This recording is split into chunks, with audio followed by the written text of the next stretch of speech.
Salam dəyərli müəllimlər, hər vaxtınız xeyir olsun. Mən Edicompany təhsil şirkətinin metodika üzrə təlimçisi Elgün Əhmədov.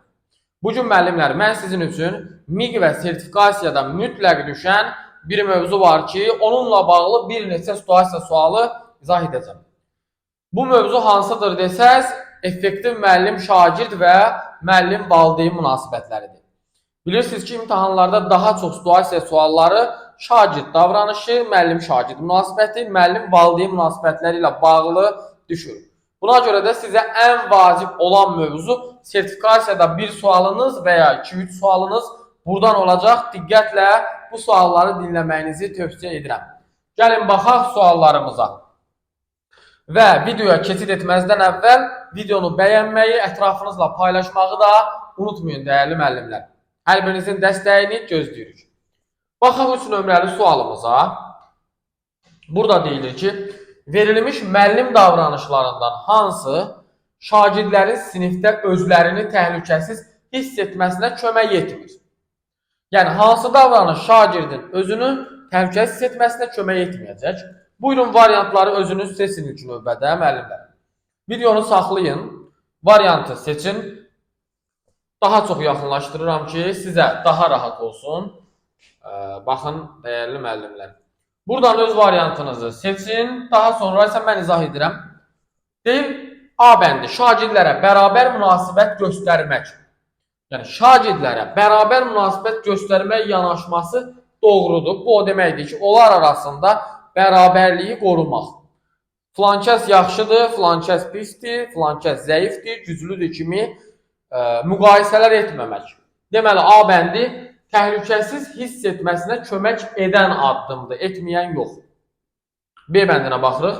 Şagirdlərin şəxsiyyətinə hörmət etmək. Təbii ki, bir insanın şəxsiyyətinə hörmətlə yanaşıramsa, bu da təhlükəsiz hiss etməsinə kömək edir. C-də deyilir ki, şagirdlərə ünsiyyət qurarkən xoş sözlərdən istifadə etmək şagirdlərlə. Xoş sözdən istifadə edirəmsə, yəni təbii ki, bu da görürsünüz müsbət bir yanaşmadır. Ona görə də şagirdlər özlərini burada təhlükəsiz hiss edəcəklər. Şagirdləri uyğun olmayan davranışa görə hədələmək. Uyğun olmayan davranışa görə mən şagirdi əgər hədəliyirəmsə, hədə qorxu gəlirəmsə, bu onun özünü təhlükəsiz hiss etməsinə kömək etməz. Yəni, şagirdin biri deyək, negativ davranış göstərir. Mənim ona hədə qorxu gəlməyim. Baxa, bir daha bu davranışı göstərsən, səni cəzalandıracam. Valideynlərinə deyəcəm, direktorun yanına aparacam. Bu tip hədə qorxular, birincisi, müəllimi şagirdin gözünə salır təbii ki, ikincisi də doğru yanaşma deyil. Çünki hər hansı bir problemi həll etmək lazımdır. Hədə qorxu gəlmək çıxış yolu deyil təbii ki. Cavabımız buna görə də olur D variantı. Ki, şagirdi uyğun olmayan davranışa görə şagirdə hədə qorxu gəlmək çıxış yolu deyil. E-də deyilir ki, dəstə gərginlik yaratmamaq. Bəli, dəstə gərginlik yaratmıramsa, bu da özlərini təhlükəsiz hiss etməsinə gətirib çıxarır. Kömək etmir dediyinə görə cavabımız oldu D variantı. İnanıram ki, siz də bu sualı doğru yazdınız. Gəlin, baxaq növbəti sualımıza. Həmişə müəllimlər deyir ki, ay müəllimlər, sizin kitabınızda da sualların hamısı miks səviyyəlidir, uzundur, genişdir. Oxuyub anlamaq tələb edir hər birini, səbrimiz çatmır. Baxın, bizim sınağımızda bu tipdə də sınaqlar, suallar mövcuddur. Bəli. Baxaq bunu sualımıza. Deyir, dərs prosesində müəllim şagirdin yoldaşı ilə danışdığını müşahidə edir. Bu zaman müəllim ilk olaraq bu şagirdlərə hansı xəbərdarlığı etsə, baxın, ilk olaraq hansı xəbərdarlığı etsə, dərs prosesinə mane olmaz və şagirdlər fəaliyyətindəki yanlışlığı aradan qaldırar. İki şagird arasında söhbət edir, düzdür? Şagird yoldaşı ilə söhbət edir. Gəlin görək indi hansı variant uyğun gəlir. A bəndində deyilir ki, göz təması qurmaq. Baxın, ən effektiv yol elə şagirdlərlə göz təması qurmaqdır.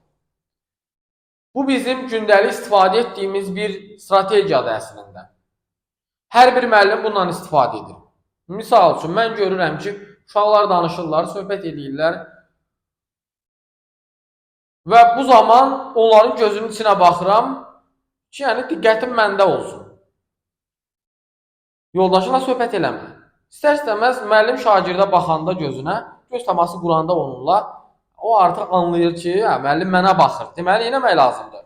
Biraz özünə gəlmək lazımdır, yığışmaq lazımdır.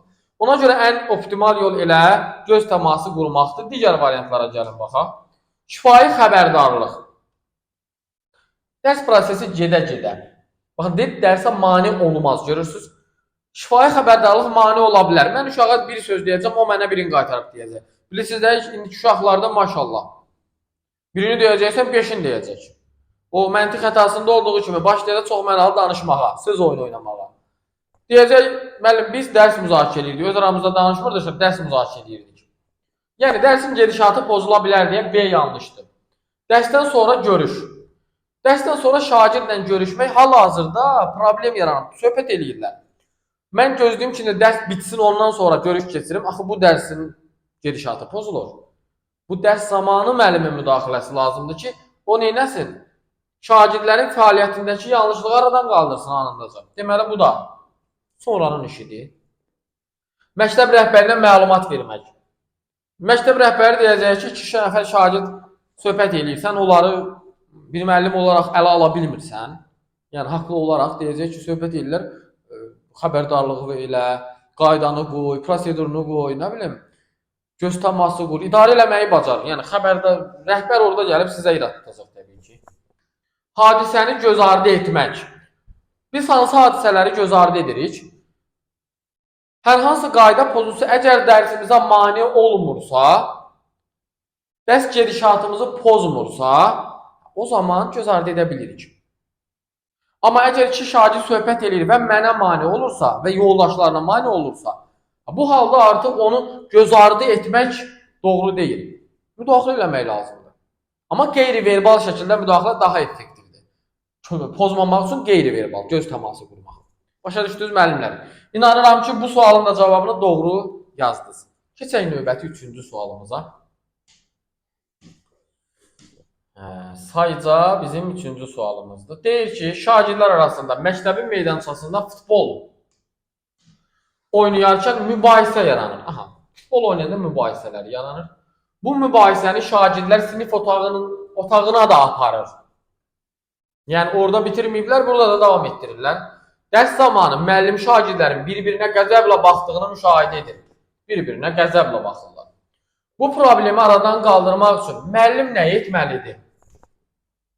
Problemi aradan qaldırmaq üçün müəllim nə etməlidir? Əgər o problemi şagirdlər gətiriblərsə sinifə və hələ də bir-birinə qəzəblə baxırlarsa, deməli, aralarında müəllim başlıca belə problem var, yəni bunlar. Hələ onların əsəbi soymayıb, sinifdə də bir-birinə belə baxırlar. Sinifdə də dalaşa bilərlər bəlkə də. Çölə çıxan kimi yenə dalaşa, bir-birinə xəsarət yetirə bilərlər.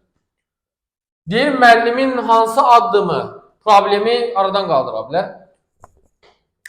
E variantında deyilir ki, iclas təşkil edib şagirdlərin valideynlərinə məlumat vermək. Müəllim özü aradan qaldırsa daha yaxşı olar təbii ki. Valideynləri ora çağırmağa ehtiyac yoxdur. Çünki burada uşaqlar da dalaşıb bir-birini qırıb batırmırlar, düzdür? Yəni də kiçik bir problemi böyütmək olmaz. Əgər mən müdaxilə edirəm, hər hansı bir tədbirlər görürəm, ondan sonra uşaqlarsa yenə də problem səngimirsə, o zaman mən gedib valideynə məlumat verə bilərəm. Valideynə zəng eləyəcəksiniz, valideyn deyəcək ki, nədir, kiçik bir problem olan kimi tez məni yığırsınız. Uşağı ələ ala bilmirsiniz. Yəni. Ona görə E variantı yanlışdır. Mübahisə edən şagirdləri barışdırmalıdır. Biz hələ bilmirik ki, mübahisə niyə yaranıb, barışdırmağa gedirik. Bəlkə aralarında daha pis bir şey baş veribdir. Mən onları barışdırmaq istəyəndə barışmayacaqlar və dərsimiz pozulacaq. Ona görə bu da yanlış fikirdir. Problemi müzakirəyə çıxartmalıdır. Hər hansı bir problem yarananda biz sinif müzakirəsi təşkil edə bilərik. Sinif müzakirəsi həyata keçirə bilərik. Amma sinif müzakirəsi bizim üçün, belə deyim də, başqa bir, necə deyim, yəni, daha bir çətin, daha bir böyük problem baş verəndə həyata keçirə bilərik. Sinif müzakirəsi, şair öz fikirlərini bildirsin. Amma burada sinif müzakirəsi keçirməmişdən əvvəl hələ müəllimin edəcəyi var. Yəni müzakirə də son addımlardan biri olacaq burada. Müvafiq şagirdləri sinifdən kənarlaşdırmalıdır. Bu ümumiyyətlə yanlışdır. Bilirik ki, bu hal ümumiyyətlə olmaz ki, bu iki şagirdi sinifdən kənarlaşdırım. Problemin səbəbini araşdırmalıdır. Baxın, ən optimal yol olaraq müəllim problemin səbəbini araşdırır. Görün bu problem onlar arasında niyə baş veribdir? Nə üçün bu problem yaranıbdır? Problemin səbəbini araşdırandan sonra aha, onda bayaq dediyim bu vardı ya. Problemi müzakirəyə çıxartmaq. Şagirdlərlə birlikdə sinif müzakirəsi təşkil edə bilər. Sinif müzakirəsi. Amma burada deyirik müzakirəyə çıxartmaq. Bilmirik ki, kimlə müzakirədən gedir söhbət. Sinif müzakirəsi desə, hə, yenə olardı. Problemin səbəbini araşdırıb biləndən sonra onu müzakirəyə çıxara bilərik siniflə amma. Düzdür? Ona görə də cavabımız burada olur A bəndi. Yəni hər bir halda birinci problemin səbəbini bilmək lazımdır. Belə. Sonra müəllimlər növbəti sualımıza baxaq. İnanıram ki, bu sualı da doğru yazmısınız. Bu bizim sadəcə 4-cü sualımızdır. Gəlin baxaq. Burada deyilir ki,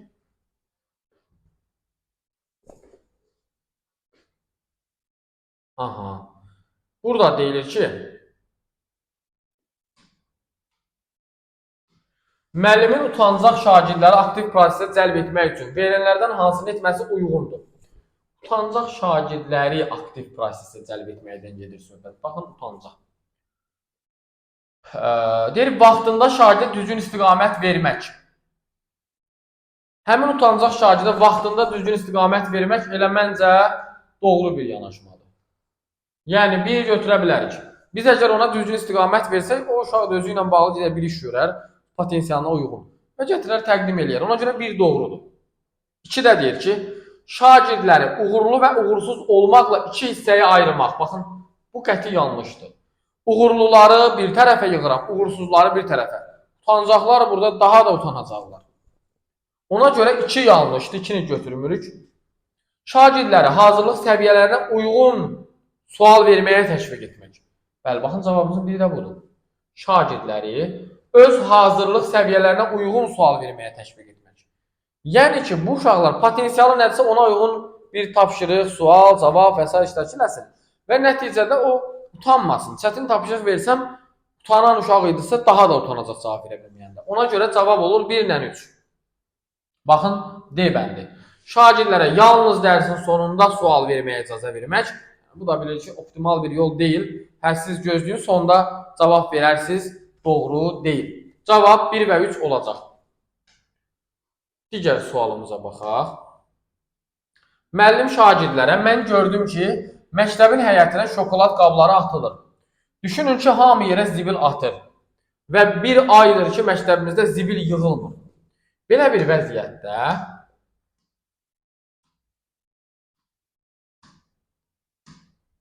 nə baş verər və bu vəziyyətdən çıxmaq üçün nə etmək lazımdır deyə müəllim şagirdlərə sual ünvanlayır. Sonra şagirdlər qruplara bölür və onlara vaxt verir ki, birgə problemdən çıxış yolu tapsınlar. Baxın müəllim, çıxmaq üçün nə etmək lazımdır, düzdür? Şagirdləri qruplara bölür və müəllim, onlara vaxt da verir hətta. Birgə çalışır şagirdlər, əməkdaşlıq edirlər. Müəllimin dərs prosesini bu formada təşkil etməsi şagirdlərdə hansı bacarığı daha az inkişaf etdirir? Daha az. Biz daha az olanını axtarırıq. Görək hansı daha az inkişaf etdirir? Hadisələrə fərqli baxışın təmin edilməsi. Bu vəziyyətdən çıxmaq üçün hamı fərqli bir situasiya ortaya qoya bilər. Nəticəyə gələ bilərik sonda. Deməli, bu doğrudur, yanlış deyil. Qərarlar üzərindən seçim etmək. Qərarlar veririk, birlikdə qərar qəbul edilir və seçim edirik. Bu da doğrudur, yəni problemi həll edə bilərik bununla da. Hadisələrin təhlil edilməsi, birlikdə hadisələri təhlil edirik. Görək bu hadisə niyə baş verib, necə baş verib, necə bir çıxış yolu irəli sürə bilərik. Hadisələrə tənqidi yanaşmaq. Tənqidi yanaşma bilirsiniz ki, doğru, qərəzsiz yanaşmadır. Deməli, bu halda tənqidi yanaşmaq da doğrudur. Problemə metakognitiv yolla yanaşmaq. Baxın, əgər qrup işi gedirsə, metakognitiv yol nədir? Mənim öz strategiyam, öz usulum, mənə müəllim özümlə bağlı bir tapşırıq vermədi ki? Yox, təbii ki. Sadəcə tapşırıq nə ilə bağlıdır? Hər hansı bir problemlə bağlıdır. Hər hansı bir problemlə bağlı problem həll olunacaq. özü ilə bağlı olsaydı biz E-ni götürərdik, deyərdik ki, problemi metakognitiv yolla yanaşmaq. Düzdür müəllimlər? Bu səbəbdən cavabımız Y bəndi oldu. Növbəti sualımıza baxaq. Maraqlı bir sualdır. Baxın, hər bir müəllimin qarşılaşdığı bir situasiyadır bu. Yəni, bununla qarşılaşmayan müəllim yoxdur. Mən şagird olaraq özüm də məktəbdən bura Əli yazmışıq. Biz amma Əlinin yerində başqa bir şagird adı deyəcəm sizə.